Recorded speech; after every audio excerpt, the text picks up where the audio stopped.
This is the Sleeper Hold Podcast.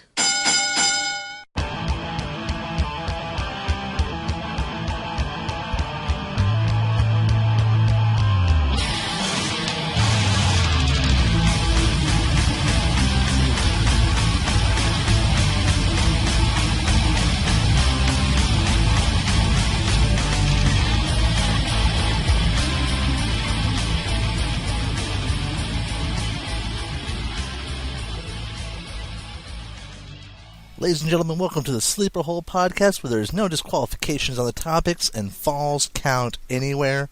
I am your host, Priest, and we are kicking this off. I know it's a bit of a difference here because, normally we would have been scheduled last week, but we're actually shifting things to start this week and then continue on every 2 weeks, just like we normally do, because last week was a bit of a hectic week. We had a lot of things going on personally, not to mention we had a tragic loss in our wrestling world, as we lost China.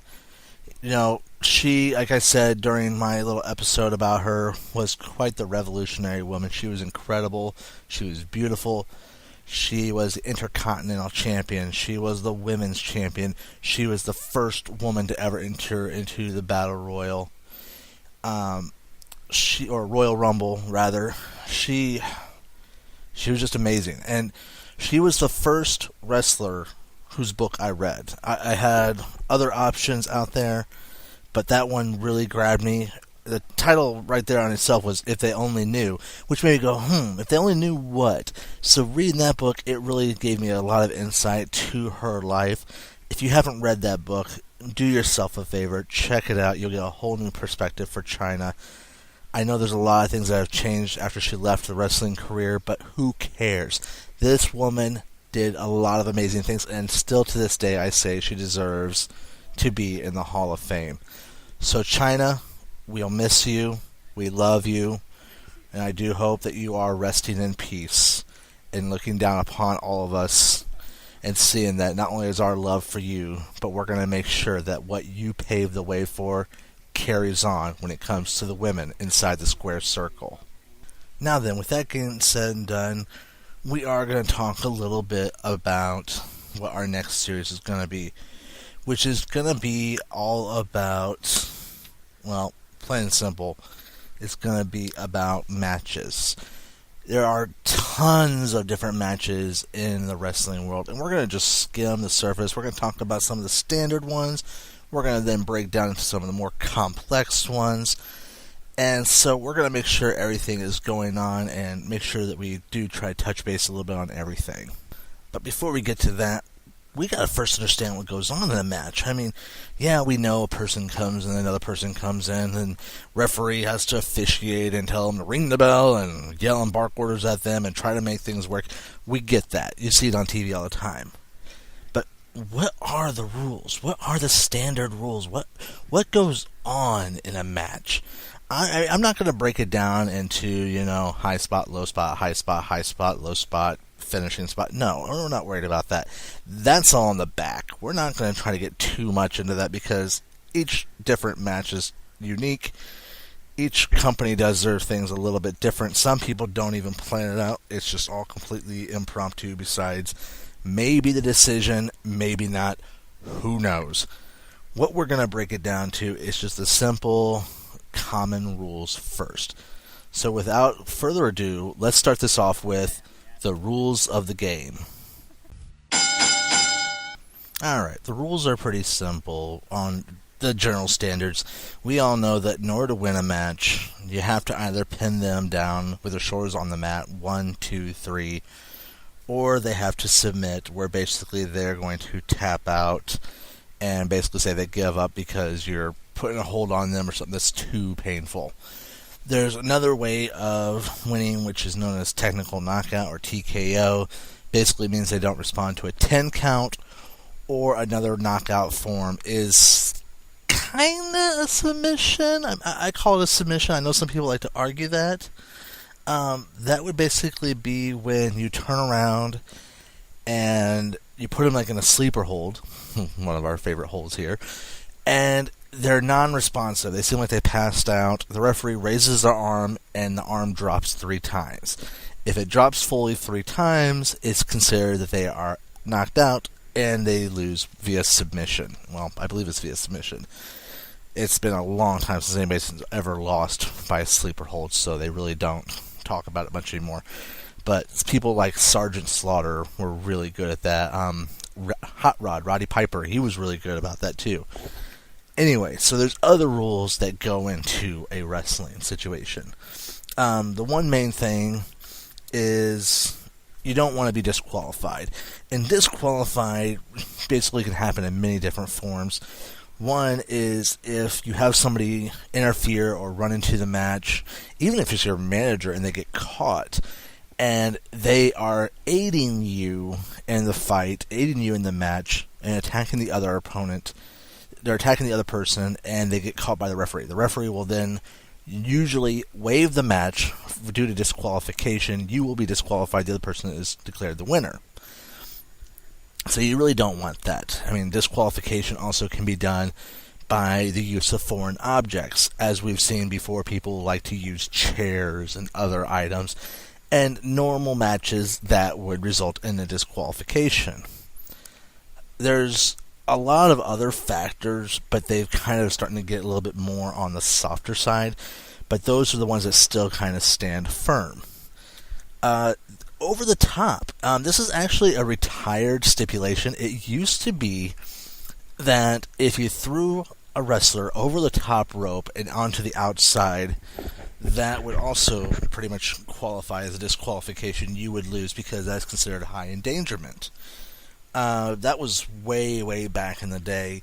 Just like way back in the day, they really didn't like when people got onto the top of the turnbuckles and did any high flying. It was considered too risky, too dangerous. Thus why there's still, in effect, the 5 count that the referee does, where basically, he's doing the 1, 2, 3, 4, break it up, break it up, break it up. That is pretty much a thing of that. You can't keep them cornered in the turnbuckle, and you're not supposed to be up there over 5 seconds. Now, granted, they don't really enforce that. They do the whole break it up, and it still carries on. It's just to build the hype more. They've kind of really became lenient on that. Outside the ring, this is another deciding factor. You have 10 seconds to get back inside the ring once you are out. The referee will count. Now, it used to be 20 seconds in some places. And it also used to be that even if you got out of the ring, came back in, and the referee was still counting the other guy, and you got back out, the count wouldn't restart. That's something that's relatively new in our eras. A wrestler can easily roll back in, hack part of his body, gets past the bottom rope, and then he rolls back out, and the referee has to restart the 10 count. It used to not always be that way. So that's something to keep in mind. A lot of things have changed when it came to the 10 count, and I think it's mainly because they want to keep the suspense, they want to keep the hype, they want to keep the drama. I can't really blame them, but it's there. Let's see, there was, issues with, there's just so many things that they have done. I mean, it used to be that blading was very frowned upon. And blading basically is when they would use like a small little razor blade or something and make a little nick in their forehead to cause themselves to bleed heavily. Something that Ric Flair is known notoriously for.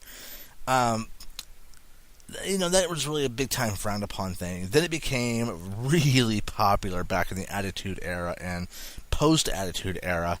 And now you don't see it as much currently. Now, granted, it does still happen, but they make it definitely seem a lot more severe, like with, Roman Reigns breaking his nose or other stuff like that. So it does happen. It's not as much, but it is there. There's a lot of things, and it's really that the rules have evolved. One thing also, going back to the counting, the 10 count, I do want to mention that, again, with the outside the ring count, as well as for TKOs, where they count to 10, if you pay attention, the count to 10 and the count to 5 are different. And what I'm talking about, watch a video or something. If the referee is counting to 10, either when the people are down or when the people are outside, it's a lot slower than if he's counting to 5 at the ropes. At 5, he's, 1, 2, 3, 4, 5. Okay, that doesn't even seem like it was a full 5 seconds, really. But if we go to a 10 count, it's going to be, let's see here, we're going to go 1, 2, 3, 4, and that's even fast. Usually it's 1, check, check, 2, check, check, 3, and right there, that was probably about 3 or 4 seconds between the 2 and the 3. So really, even though the 20-second outside the ring rule has been waived, it kind of still happens. It just doesn't seem like it. So just little things for you guys to catch on to and notice. I'm not sitting here trying to rat out the business. I'm not sitting here and saying, hey, let's reveal all the secrets and make it not fun, because the magic is still there. Anybody who tells you that is a dirty liar. I mean, I'll tell you right now, I still believe in the magic of wrestling. But my job, as you know, yours truly, Priest, is to sit here and let you guys know these things. I sit here to enlighten you, to bring forth so many wonderful things, and to have fun. Because whose side am I on? The side of entertainment, and my job is to entertain you. So, that's pretty much, in a nutshell, the very base standards of rules. There's a few other things, basically. One that we'll get to is involving the tag teams and how that has to work. There's other rules for, cage matches and whatnot, but those are all special rules. The tag match rules are not so special, if you will, because tag matches are kind of standard, but they are unique to the tag division. So we will get to that in a little bit and see what happens. But that's pretty much your core rules, your core things to always look out for when it comes to your everyday common matches. Alright, people in Springfield, Illinois, listen up. And also for all of you who decide to come and visit Springfield, Illinois. If you're ever hungry, you want something that's quick and delicious, and not just one of your typical run-of-the-mill burger joints like McDonald's and all that, go ahead and check out this place called Pea Little Grill. If you want to try to find it, the best way you can is just remember to go on the corner of Sangamon and Peoria Road, look for the Thornton's gas station, and it'll be right next to us. This little white building. It's called Pea Little Grill, or Lil Grill, rather. And let me tell you, I've had so many different things from there just trying out for their food. It's all good. But if you ask me what my favorite is, their burgers are great. Especially the one I just had recently. It was a nice chuck burger. It had hash brown and egg on it. It was incredible. And of course, the melted cheese. You gotta have cheese on it. I don't care who you are. Cheese is always the best. And then, of course, like I said, they got good fries. They have little Phillies. Those Phillies are great with that place. So, if you're ever ready to go to a wrestling show in Springfield, or you're just living around the area and you want something good to eat, go to P&P's Little Grill. And check this out, and make sure you're paying attention to this. This is the important part. You go there, and you tell them that Priest from the Sleeper Hole podcast sent you, and you're going to get 10% off your order. You heard me right. You just mentioned my name, Priest, and the Sleeper Hole podcast, and you're going to get 10% off your order. Again, P&P's Little Grill off the corner of Sangamon and Peoria Road, right next to Thornton's, right across the street from Walgreens. Check them out. It is going to be worth it, I promise you, and you will be thanking me. If you're not thanking me, your stomach and your tongue will. I can promise that. Now then, speaking of matches, let's break it down here. First of all, we have the everybody knows singles match. Singles match is exactly that. It's one-on-one. Pretty much follows the core rules, the core standards. There's nothing too big and fancy about it. And it really goes to however long the match now goes. I mean, granted, there is usually some type of hidden time limit, but we don't know about it. It used to be back in the day, you would know right away this match is scheduled for 15 minutes, for 30 minutes. This match is scheduled for 1 hour. I mean, they would let you know how long to expect. I don't know if they did that because that way if you really weren't interested, you knew how long you had to get to the bathroom and get back or what, but it was what it was. That's just how the old days were. So really there's not much to brag about when it comes to a singles match. We see them every day. They're very common. They're not really what you can call cookie cutter because people are really revolutionizing their moves, their attitudes, and everything else. So I'm not really going to say that. I'm just going to say that you're guaranteed almost any show you go to, you'll see a singles match.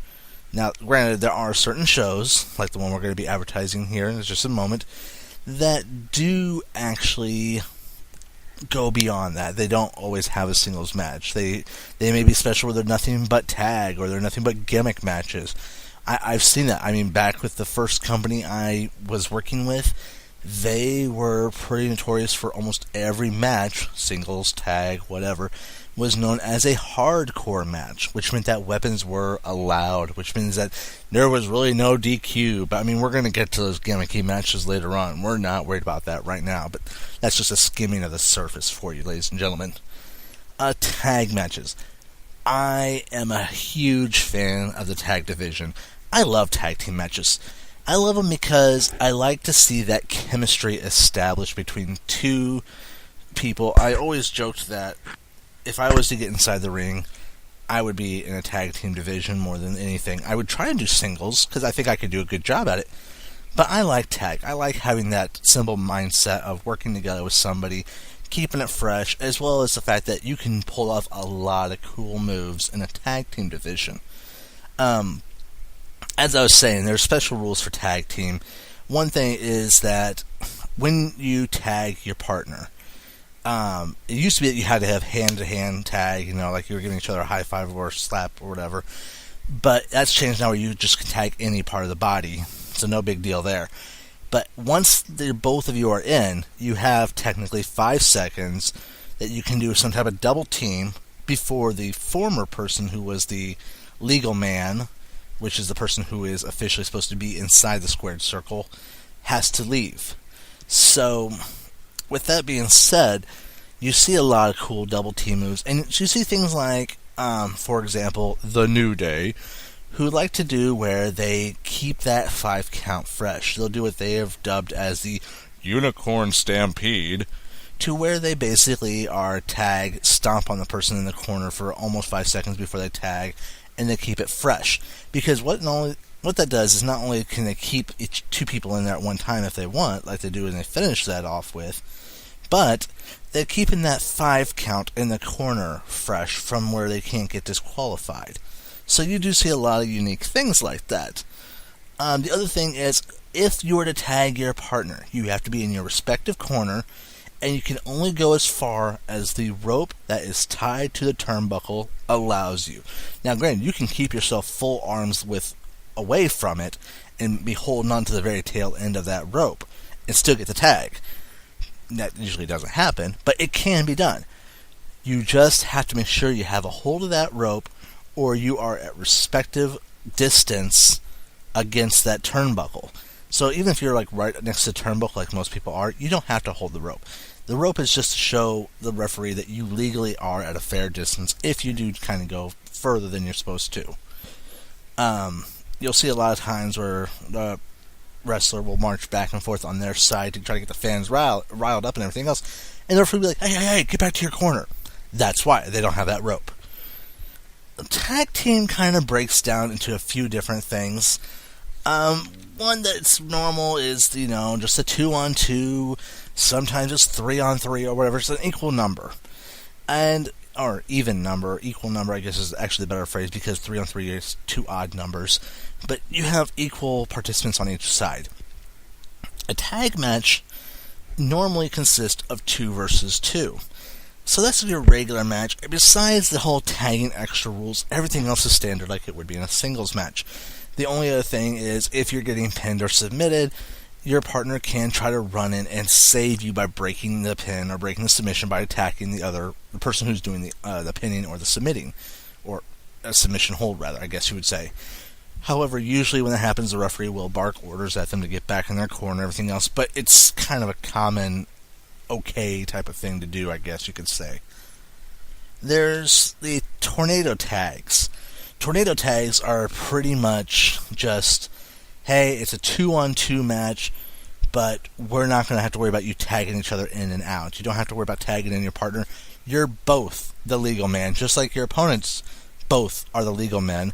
And at any time, one of you guys could pin the other, and it could count. So you got to not only be ready for the guy that you're going up against while your partner's taking care of the other person, but you got to keep your eye looking around and being careful to make sure that your partner's not getting pinned or submitted, and you don't need to go save the day. It's a very tricky type of match.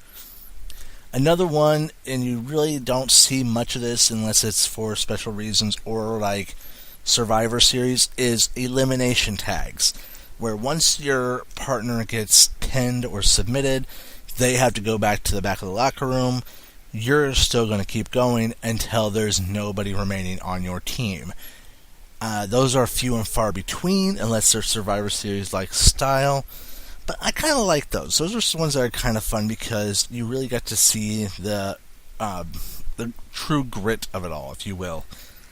The other one that is a tag one is the intergender matches. And these are where it's a man and woman as a tag team versus a man and woman. And these two have special rules. Outside of your normal tag team rules, these two have special rules because if you are a man going up against the other team, you can only wrestle the man. If he tags the woman in, you have to go back and tag your respective partner, the other woman, tag her in, so it's now woman versus woman. Very rarely, and I emphasize this, very rarely is this not the case. The only time really that you've seen that this is not the case is with China. Again, rest in peace, we do miss her, but this is something she again paved the way for.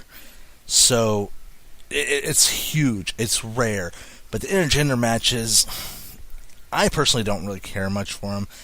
I know that they can be really interesting and build a good storyline, but they get so boring so quick, because 9 times out of 10, they pair it up with people who are just the valets, the managers, and they have some quick little prima donna feud.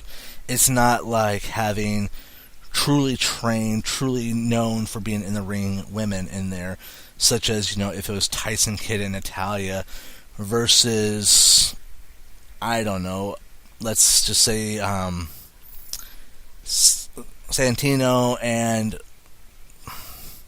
I don't know, I can't even think of her name right now. Let's switch it over to CM Punk and AJ Lee. There you go. That's a good team right there. So, I mean, it's, that's a rarity. Or, Naomi and, I believe it's Jimmy Uso is her husband. I could be wrong. It might be Jay. I can never tell them apart. I like them both equally. They're both awesome. That's the beauty of being identical twins.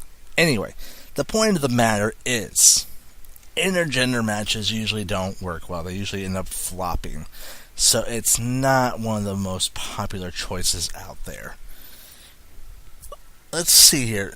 Other type of somewhat common matches you have are like the triple threat. And triple threat is basically what it sounds like. 1 against 1 against 1. 3 people in the ring in a free-for-all type style. These are the spare backbones of any odd number matches. Like nowadays you'll see a 5-man match or a 7-man match. Pretty much what it boils down to is this. You have all the same rules you would normally have for a singles match, except there is no disqualification. If you are in a submission hold and you reach for the ropes, the wrestler who is putting the submission hold on you does not have to break the hold. So Yes, they can grab that chair and use it. Yes, that person can keep you in the sharpshooter even while you're grabbing a hold of the rope and screaming bloody murder for them to let go.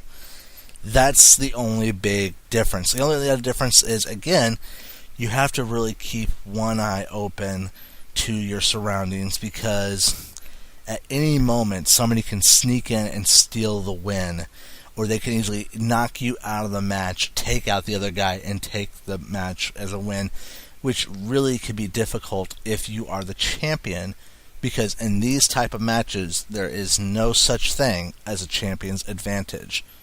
What is that? We'll get to that here right after this message.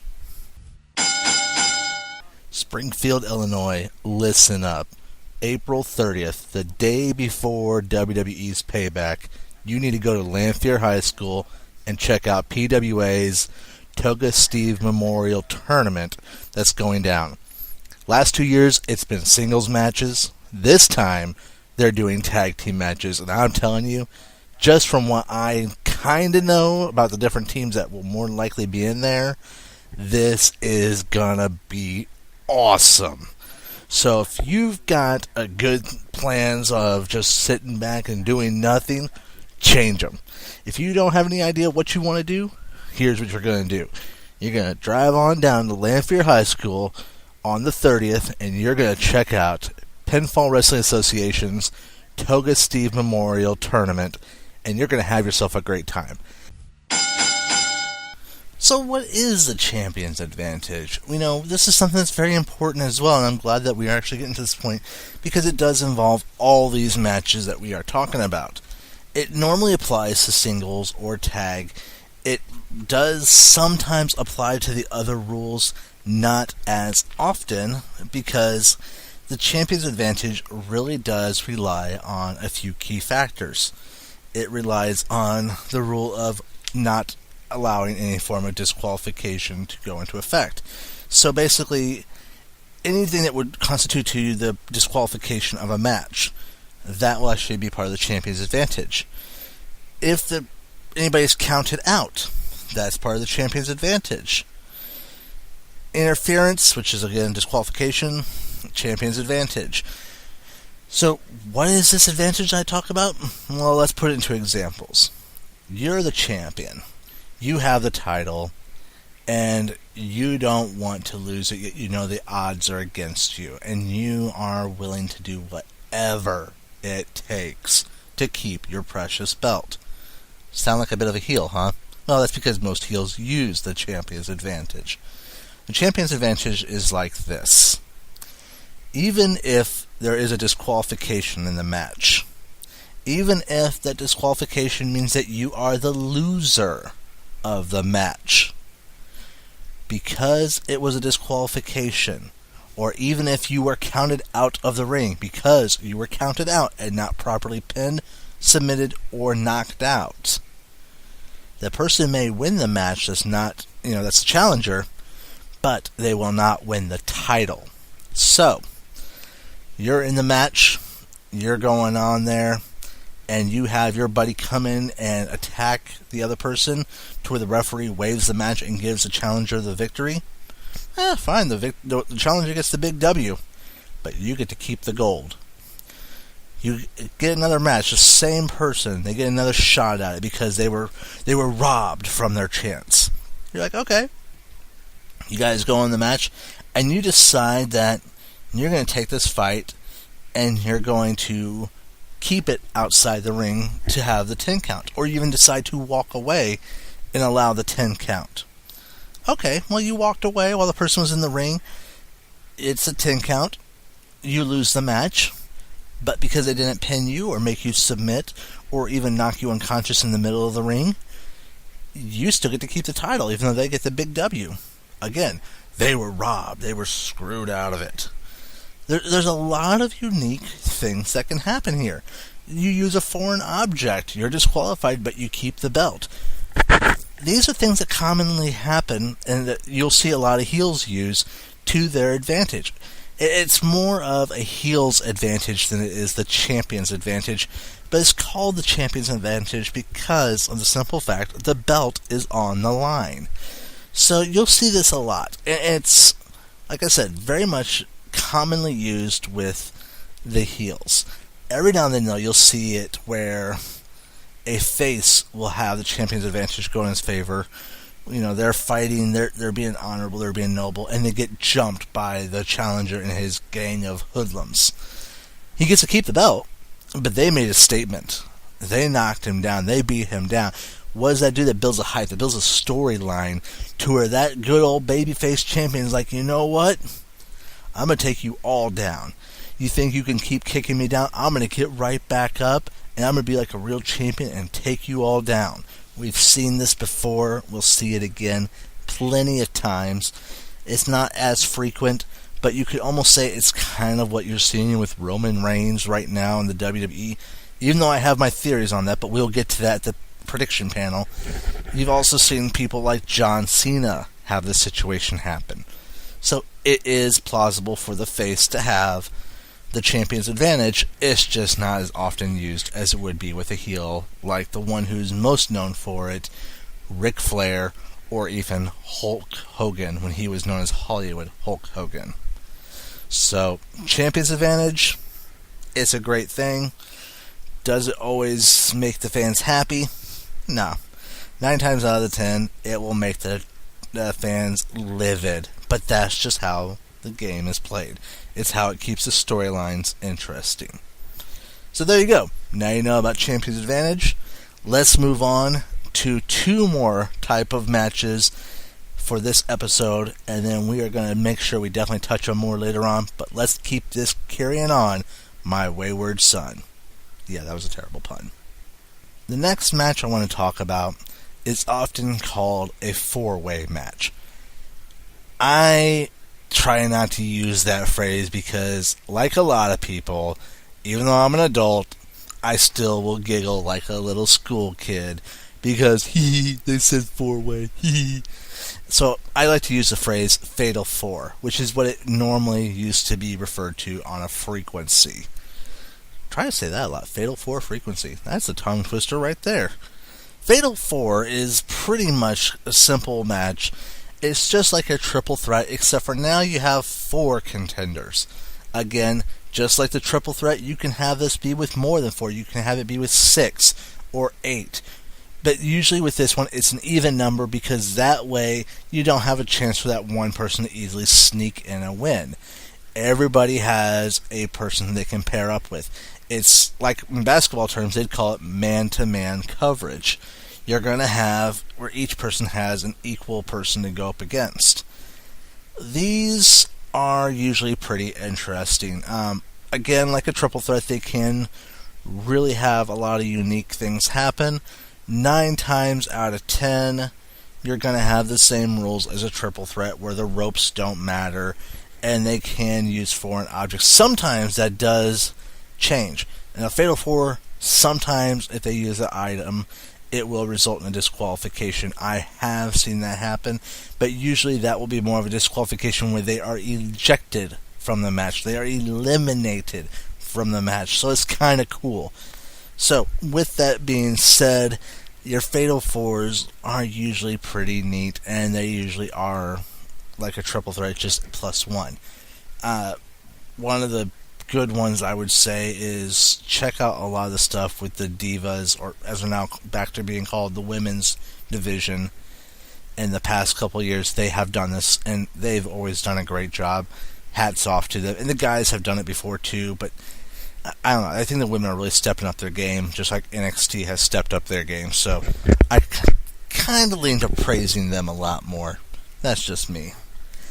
The last one I want to talk about is a Battle Royal. A Battle Royal, a lot of people will think of this as your Royal Rumble, because a lot of times a Battle Royal is an over-the-top type match where you throw them over the top ropes, both feet hit the floor, and they are eliminated from the match. Yes, that is usually how it works. However, I have also seen some Battle Royals where it is, and usually Battle Royals can be constituted as 6 to however many people. That's when they really get to more of a detailed thing. Because I have seen Battle Royals like a 6-man where they do have it where it's elimination style by pin or submission. and sometimes it's in or out of the ring. It's very much Battle Royal is very much a customizable type of template, I would say. Like I said, you usually have 6 or more. I've never seen anything more than 30. And you can make the template. You can make it very customizable. Does over the top with both feet hitting the floor count as elimination? Maybe, maybe not. Is it going to be through pin or submission? They can say that maybe, maybe not. They can even make it where it's over the top until the very last 2, then they must pin or submit. I've seen that. Those are really cool. You also have it where sometimes it's plain and simple, where 6 people are going at it, and like I said, the pin and submission could happen inside or outside the ring. That's why they have multiple referees, not just to keep track of what's all going on, but so that way they can make sure that, if these people are over there watching this and refereeing that little corner, and somebody comes over here and pins Jim Smith, you can make sure to be the officiator and go 1, 2, 3. So Battle Royals are very customizable, and I think that's one reason why I really enjoy them. I do get kind of tired of the fact that Royal Rumble-like style, where it's the over-the-top, both feet must hit the floor, that's became more of a filler space. And I know you've probably heard that if you were paying attention to some of the prediction panels, because I know when we had Derek Moss and Seamus McNelson on here, it was brought up. And I know I agree with them. It has become we still have 10 minutes? Well, let's fill it up with a Battle Royal. No, guys. That kind of defeats the magic of it. Just add another singles match in there somewhere. Or make something extend and try to keep the hype up. People really need to stop with the Battle Royals being overused, because it has lost its luster. Like I said, I would love to see another Battle Royal where it is a 6-man falls count anywhere type of match, because that's really became more of a rarity. That's became more unique. Or even if they do want to do over the top, fine, do over the top. But then when it gets to the final 2, they cannot do over the top. They have to pin. They have to submit. Make it where it's like that. Keep it unique. Keep it fresh. So that's just my little rant about it. I know I'm going on a big tangent here, and I do apologize to all you fans. But if I didn't share my passion, if I didn't share my thoughts, I would be nothing more than a huge liar to you guys and feel like a hypocrite, because I want to stay pretty much as transparent as I can with you guys and let you know not only my thoughts, but what I do research, what I do discover. And, I want to share this with you guys, so if you have thoughts about it too, you can shoot it back to me. Because we, as fans, we, as viewers, have an awesome power of letting our voices be heard. I know people don't think that. They think that, you hear everybody cheering in the WWE universe, and for longest time, they would do exactly opposite of what we wanted. Well, yeah, they have to keep that heel physique. They have to keep that image. But if you notice, gradually over time, things tend to go the way you want. Or you end up with somebody like we have right now with Shane O'Mac. Things are going to go the way you want. So it's all various results. But the thing is, there would be no wrestling company, no wrestling show, if it wasn't for not only the hard-working talent, but the devoted fans like you and myself who watch, who cheer, and let our voices be heard. So, that's why I do this. I have gone on a way tangent here, more than I thought to, all because of the flippin' Battle Royal. See what happens, ladies and gentlemen. You all got me going. No, I'm just kidding. I'm not going to blame you guys for this. But seriously, Battle Royal can be awesome. These are a lot of great of the standard matches. The ones that we covered here. We covered, let's see here, 5 basic styles of wrestling types, or match types rather. I mean, we haven't even gotten to the gimmicky ones. And we have still tons to go through. We talked about, the different unique tag ones. We gave the champion advantage. We even talked about the different rules. I think this is a pretty good start here, guys. So, yeah. Welcome to the lovely series for matches. And trust me, you'll probably hear one of your favorite matches, because I know I've been doing a little bit of research on this. And if you ask me, nothing's better than going through them and saying, oh, do you remember this? Or comparing what people think are the favorites and why. So with that said, here's a quick commercial, and then I got a very important request for each and every one of you. Are you enjoying the Sleeper Hole podcast? Do you want to show your support for what we're doing here? Well, I got the thing just for you. Go to our website, www.thesleeperhole.com, and check out our newest link that we now have added. It is our shop, and it's going to be, right now, it's just with Cafe Press, but we are planning on expanding to a lot of great things coming soon. Trust me, I'll be talking about them later on. But go ahead and check it out. We've got different outfits, we've got different items that all have not only our logo, but our brand new The Fallen Angel design, which was drawn by yours truly and designed by yours truly, just for all you fans, so you guys would have something unique and awesome to show off. Even if you don't want to, worry about promoting us, you can't go wrong with that shirt. That shirt is awesome. And you're going to have people checking out going, man, where'd you get that? And who knows, even if you do wear one of our regular shirts, you're probably going to have a few people who are listening to this and be like, hey, I know that podcast. There you go. You get to meet more fans. You get to communicate. You get to have a lot of good time. So again, you want to show your support? You're loving what we're doing? Well, we would love for you to support us by wearing either our outfits or having some of our different stuff. Like we have the glasses, we have the dog tags, we have pillows. We have a whole bunch of stuff on there. So again, www.thesleeperhole.com, and then check out our link that says shop. I promise you, you're going to find something that will be right up your alley. Okay, so before we wrap up this episode, like I said, I have a very important request from each and every one of you. We're talking about matches in this series. I want to know, what is your favorite match? Now, if you want to be specific and say, oh, well, I liked the match of John Cena versus Rusev with the strap match in the 4-post where they had to touch all 4 corners, fine, go ahead and say it. I'm okay with that. But what I'm mainly asking you is, as a fan, when you hear that there's going to be a certain type of match being shown, it's like, oh my goodness, that's my absolute favorite. Oh, I can't wait to see this. It's a gem. It's a rarity.